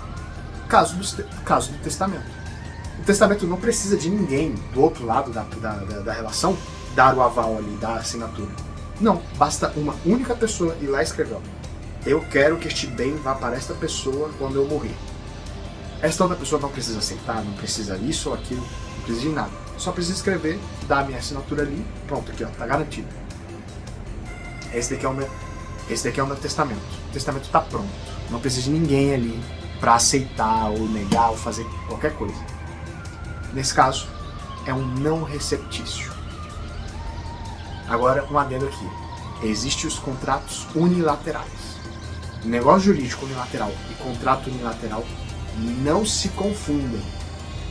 Quando falar lá do direito dos contratos, lá do direito contratual, que é lá na frente, aí sim a gente vai falar lá do contrato unilateral. Né? É basicamente quando a prestação sai de uma única pessoa e a outra pessoa não tem nenhum bônus, é só bônus para ela. Então, quando a prestação sai de uma única pessoa, aí sim é um contrato unilateral. Não é a mesma coisa de um negócio jurídico unilateral, apesar de as duas classificações sim conseguirem se confundir, a depender da circunstância, mas não são a mesma coisa. O negócio jurídico bilateral é quando temos duas partes em sentidos contrários. Por quê? O que quer comprar, ele quer receber a coisa, mas ele vai ter que pagar. O que quer vender, ele vai receber o dinheiro, mas ele vai ter que dar o objeto em troca. Então você percebe que existe uma contrariedade. Não são duas vontades no mesmo sentido. São duas vontades brigando entre si. O bilateral, ele vai poder ser sinalagmático quando essas duas vontades, elas entre si envolvem direitos e obrigações. Então, tanto um quanto o outro, eles vão ter direitos e obrigações entre si. Não vai ser só uma relação entre um recebe o bônus e o outro é um ônus. Não, se a relação for: esse daqui vai ter direito, mas também vai ter obrigação. Esse daqui também tem direito, mas também vai ter obrigação. Aí é sinalagmático. Pode ter a opção onde essa pessoa, ela doa algo para alguém apenas sob o encargo dessa pessoa fazer algo com esse objeto. Então, você vê que essa pessoa somente é a que está perdendo nessa questão. É só ele que está fazendo a prestação. A outra, no geral, só está recebendo. Então, se for uma relação meio diretona, meio direta nesse sentido, eu te dou e é isso aí, eu não vou exigir nada em troca, eu não vou exigir nada, principalmente patrimonial, em troca, então é uma relação bilateral simples. Agora, se for essa questão mais complexa de, eu tô te dando isso daqui, mas você vai ter que me dar isso daqui em troca, e a outra pessoa a mesma coisa, aí é sinalagmático. E vai ter o complexo. O complexo, ele é aquele que tem mais de duas partes. Então, mais de duas partes vão ali fazer um negócio jurídico. O clássico, o exemplo clássico, é o contrato social, que é uma pessoa fazendo uma sociedade. Então, são várias pessoas ali com direitos e obrigações entre si. É complexo. São mais de uma pessoa. Ou também plurilateral. Se o negócio jurídico ter eficácia no momento em que ele for acordado ali com a parte, estamos falando de um negócio jurídico inter vivos. Significa dizer que aquele contrato tem eficácia enquanto a pessoa está viva, enquanto uma das partes está viva. Se for um testamento, por exemplo, aí é causa mortis, que significa que aquele negócio jurídico só vai ter eficácia depois que a pessoa morrer. Então, inter vivos é aquele que via de regra vai ter eficácia imediata. O mortis causa necessariamente ele vai estar condicionado à morte da pessoa. Os negócios jurídicos solenes são aqueles que eles precisam, a lei vai dar uma exigência, faça um negócio jurídico com esta forma. Ou seja, só pode fazer com escritura pública, só pode fazer com contrato escrito, por aí vai. Se a lei exigir solenidade, é porque é um negócio jurídico solene e precisa respeitar a forma prescrita em lei. Mas ele será não solene quando seguir o princípio da forma livre. O negócio jurídico pode ser gratuito, quando é de graça a prestação, ou pode ser oneroso, quando precisa ali de alguma contraprestação, ali de alguma troca ali de valores. Ele vai ser comutativo, essa definição é importante lá para os contratos. Ele pode ser comutativo quando é certo o que eu quero. Então, eu quero R$400 agora, comutativo. Mas ele pode ser aleatório. Aleatório é quando eu tenho qualquer dúvida quanto ao objeto. Então, vou fazer um contrato com você agora. Eu sou uma seguradora, estou fazendo aqui o contrato de seguro aqui com você. Cara, qual é o que eu vou ter que pagar para você? Eu não sei. Pode ser que você se acidente amanhã e eu tenha que falir. Pode ser que você fique de boa e eu fique tranquilo. Não tenha que pagar nada. Aí é um negócio jurídico aleatório. Se estamos falando aí, eu vou fazer um contrato com você e eu não sei o que eu vou receber e talvez nem você saiba o que você vai ter que fazer, aí é um negócio jurídico aleatório. Se todo mundo sabe o que vai receber, o que vai ter que prestar, aí beleza, é o comutativo. Eles podem ser patrimoniais, quando você tem como aferir o dinheiro, o patrimônio, e serão extrapatrimoniais quando isso não é possível. Os negócios jurídicos podem ser principais e acessórios. E cara, o direito não faz muita questão de separar o que é um acessório material. Então, o som de um carro. O som de um carro é um acessório. Cara, todo mundo, né, as pessoas têm essa concepção. É um carro, acessório, tranquilo. O direito não faz essa divisão entre os acessórios. O que isso significa? Lembra do princípio da gravitação jurídica que eu falei no vídeo dos bens? O que falava esse princípio?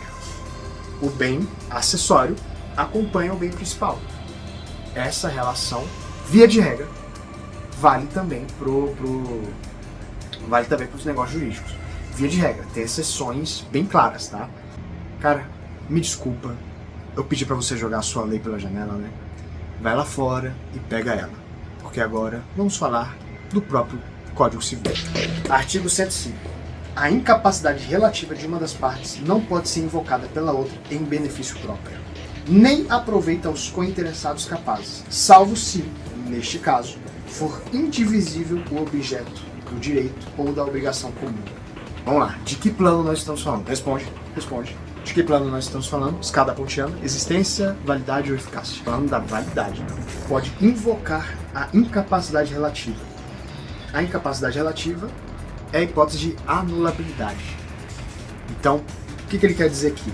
A outra parte que eventualmente fez o negócio jurídico com o relativamente capaz, ele não pode invocar ela para benefício próprio. Isso daqui é uma forma de você assegurar a boa-fé entre as partes. Vamos supor que eu faço um negócio jurídico com uma pessoa menor ali de 18 anos, maior de 16. Eu não sabia que essa pessoa tinha essa faixa de idade. Depois, eu me arrependo, não por ter vendido o negócio para um menor de 18 anos, mas eu me arrependo porque eu saí com prejuízo no final. Aí eu, safadamente, olho e falo, cara, já que eu me arrependi, deixa eu ir lá pegar o patrimônio de volta, deixa eu afirmar ali, deixa eu falar pro juiz, entrar com uma ação e falar pro juiz. Olha, ele era menor de 16, não podia. Me dá o dinheiro de volta, Não pode fazer isso. Já era, você se lascou. Você não pode fazer isso daí. Se você aceitou fazer um negócio jurídico, um abraço. Isso não vale pro absolutamente incapaz. Tá? Ele é pro relativamente incapaz. Então, relativamente capaz, ele só vai poder anular a relação jurídica na exceção, é uma exceção pessoal. Então só ele pode declarar, ou quem está representando ele vai poder fazer isso daí. Mas se a questão for indivisível, se o objeto for indivisível, aí outra pessoa, desde que esteja do mesmo lado do incapaz, outra pessoa vai poder entrar com a ação para anular, desde que esteja no mesmo polo do incapaz. Não pode ser o outro polo. Aqui, ó, nem aproveita os cointeressados capazes. Então, não vai aproveitar se for divisível. Se for indivisível, aí as outras partes poderão se aproveitar da anulabilidade do mérito. Isso achei interessante, ó. A impossibilidade inicial do objeto não invalida o negócio se for relativa ou se cessar antes de realizar a condição a que ela estiver subordinada. Cara, eu errei uma questão por causa disso. Né? Se eu tivesse estudado direito, e foi numa prova, cara, nem foi estudando, foi na prova mesmo. Vamos supor, cara, que eu fiz o contrato de compra e venda com você pra te vender um carro. Mas esse carro ainda não é meu.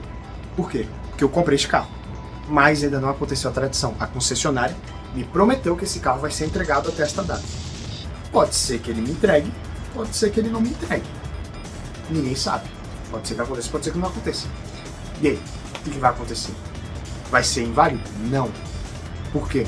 Se eles me entregarem, no tempo hábil ali que a gente acordou, se eles me entregarem o carro, a partir dali, este contrato vai ser possível. Apesar do carro não ter sido meu, porque eu ainda não ocorreu a tradição, ao ocorrer a tradição em tempo hábil, eu posso te dar o carro. Pronto. Então, a impossibilidade, eu posso te vender um carro, que eu ainda não tenho. Eu posso te vender um carro que eu ainda não tenho. Desde que seja uma condição e essa impossibilidade cesse. Por conta, antes de suprir essa condição, qualquer que seja a condição que nós tenhamos acordado aqui. Então, se a impossibilidade inicial se exauriu, então a gente pode falar que o contrato é válido. E também, se ela não for relativa. O que quer dizer relativo? É impossível eu fazer esse contrato com você. Mas, eventualmente, meu representante consegue. Então é relativo. Eu não consigo fazer, mas o meu representante consegue. Então, ou seja, é uma impossibilidade relativa.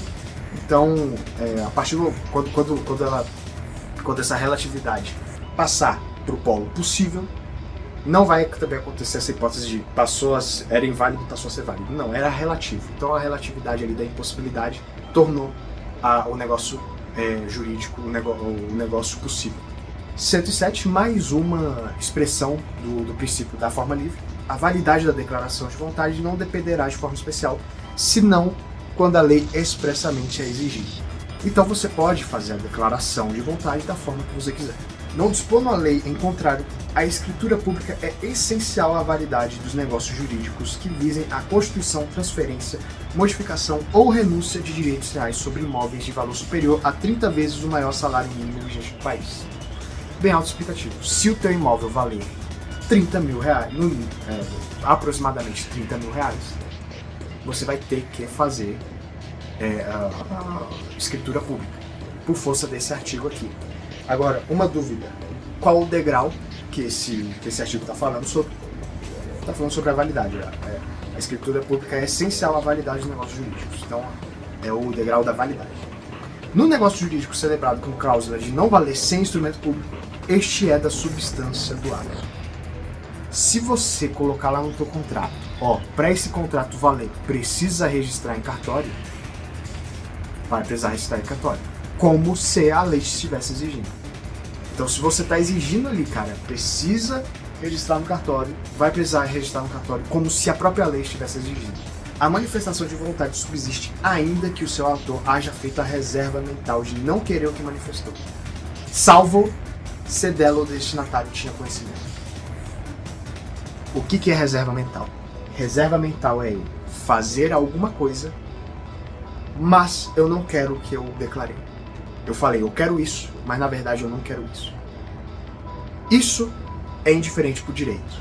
O direito é um fato que é indiferente jurídico. Não importa. O que vale é o que eu declarei.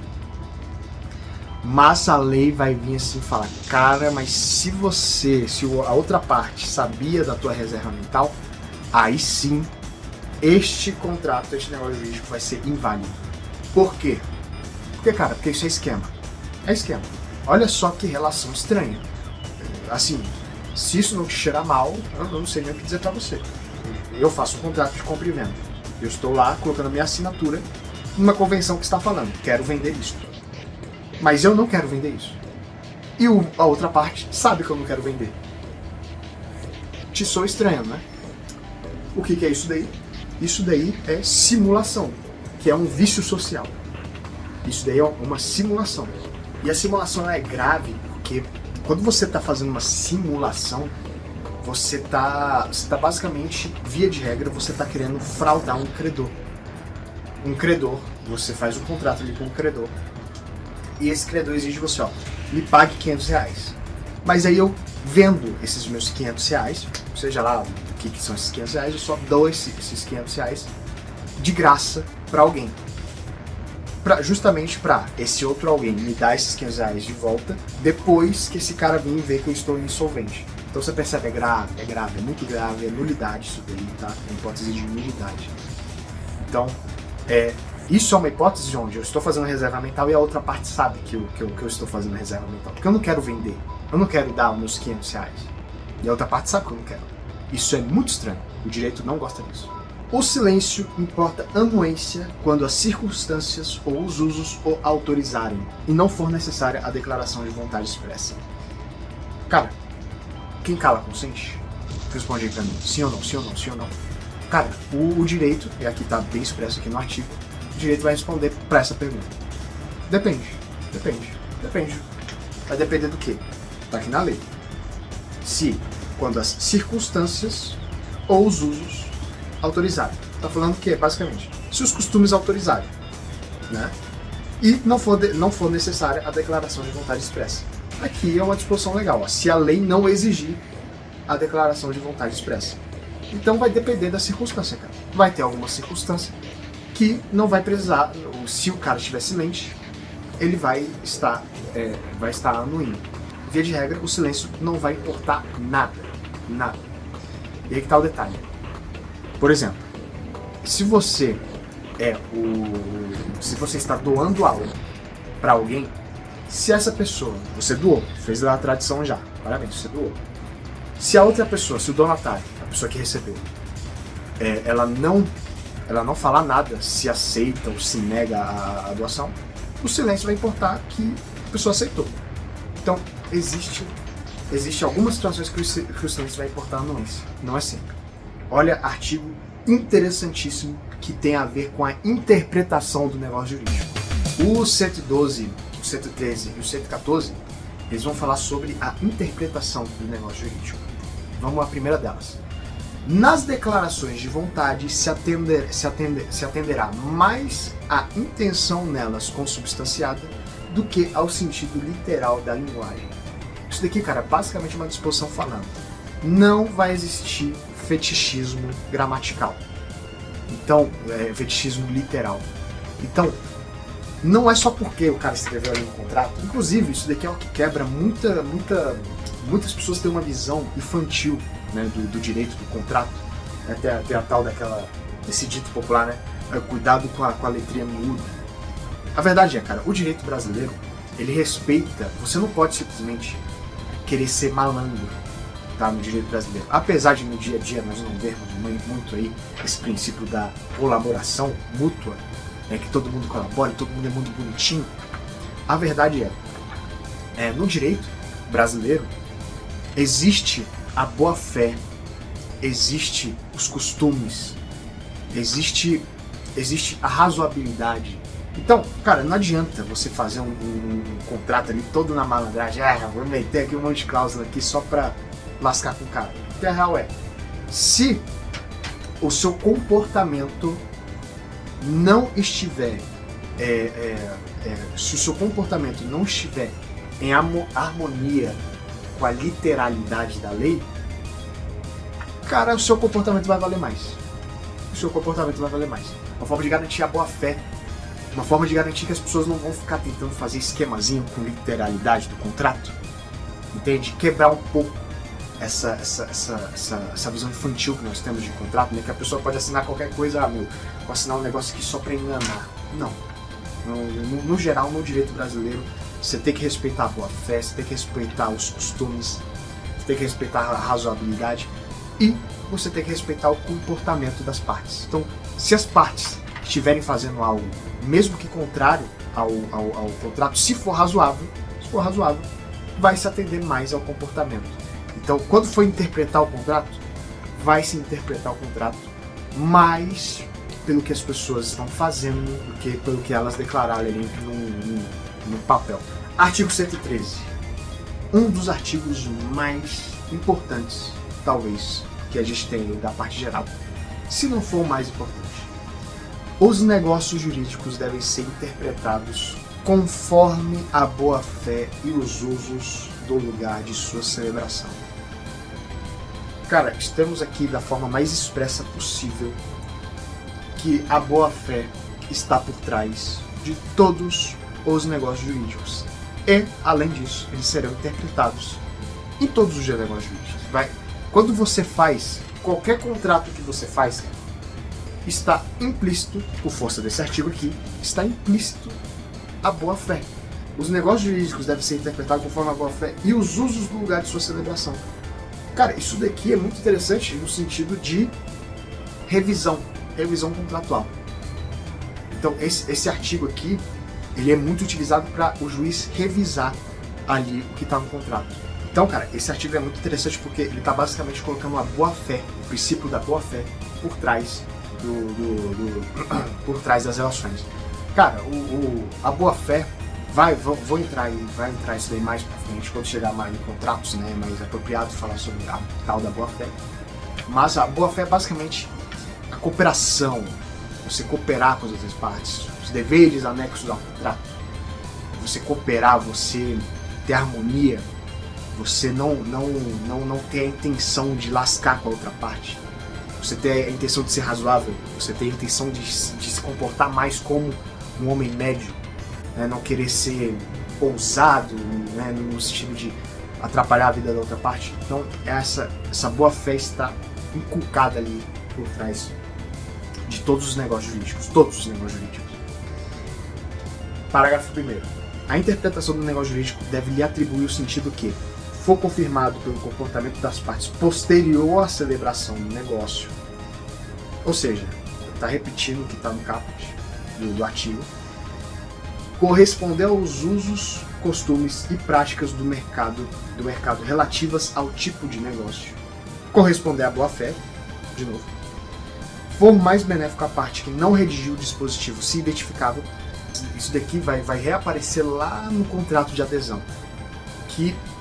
Mas aqui o legislador colocou isso daqui na parte geral.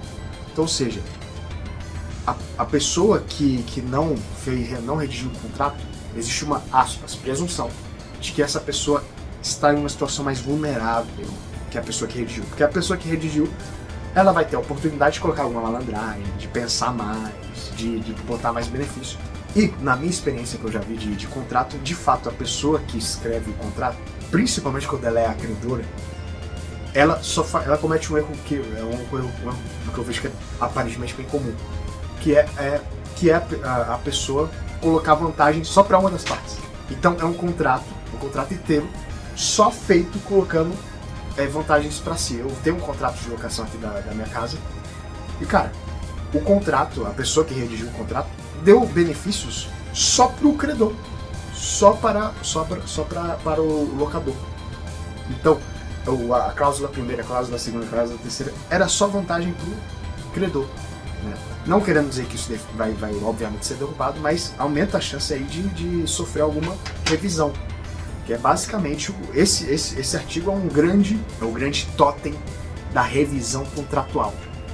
Então esse artigo aqui vai prever basicamente um monte de hipótese que o juiz vai poder usar para reinterpretar o contrato, revisar o contrato. Então, olha que coisa. Se você não redigiu o contrato, o negócio vai ser mais benéfico para você, que não redigiu. E corresponder a qual seria a razoável negociação das partes sobre a questão discutida, inferida das demais disposições do negócio e da racionalidade econômica das partes, consideradas as informações disponíveis no momento de sua celebração. Rebus sic stantibus. Cara, isso daqui tá basicamente falando. Você fez o contrato agora, não fez? Beleza. Eu vou interpretar esse contrato, supondo que você é uma pessoa racional, uma pessoa razoável. Você não faria um contrato, por exemplo, que você compraria esta folha de papel por R$100. Eu não vou interpretar o contrato levando em conta algo absurdo assim. Além disso, eu vou levar em conta o que estava no contrato no momento que você fez esse contrato. Então, se você fez esse contrato hoje, esta folha vale R$0,05. Essa folha vale R$0,05. Não sei quanto é que vale, mas enfim, vale isso daí. Cara, amanhã dá uma crise do papel e este papel passa a valer R$5. Cara, simplesmente vai ser a coisa mais irrazoável do mundo. Os contratos feitos aí com impressão, com venda de livro. Vão ser as coisas mais irrazoáveis do mundo se você adaptar o preço. Se você colocar o preço de hoje com o preço do antigo. Então, os contratos vão ser interpretados conforme foi ali do tempo. De novo, uma hipótese de revisão contratual, cara. Então, se for principalmente de contratos aí de trato sucessivo, ou seja, que você paga em parcelas, então você paga, durante 3 anos você paga uma coisa. Esse contrato pode ser revisado se no mês seguinte, assim que você fez esse contrato, o mundo explodiu, numa pandemia, por exemplo, e os preços simplesmente explodiram. Vai poder diminuir a quantidade de contrato. Esse princípio, o rebus sic stantibus, vai falar basicamente o seguinte: esse contrato vai valer enquanto a situação permanecer da forma que está. Então, se amanhã mudar, vai mudar o contrato também. Parágrafo 2º. As partes poderão livremente pactuar regras de interpretação, de preenchimento de lacunas e de integração dos negócios jurídicos diversas daquelas previstas em lei. Então, as partes podem declarar: este contrato vai ter que ser interpretado dessa forma aqui que eu quero. Desde que essa interpretação, claro, não fuja, não desrespeite alguma ordem, alguma disposição de ordem pública da lei. E artigo 114. Os negócios jurídicos benéficos e a renúncia interpretam-se estritamente.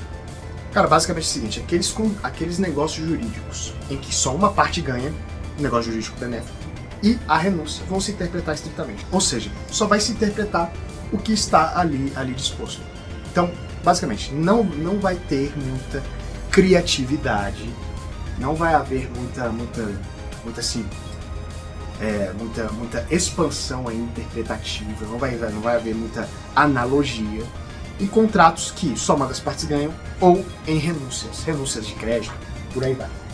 Então, se você renunciar, você só vai poder renunciar se você expressamente assim dispor. Cara, pelo incrível que pareça, isso é tudo sobre negócio jurídico.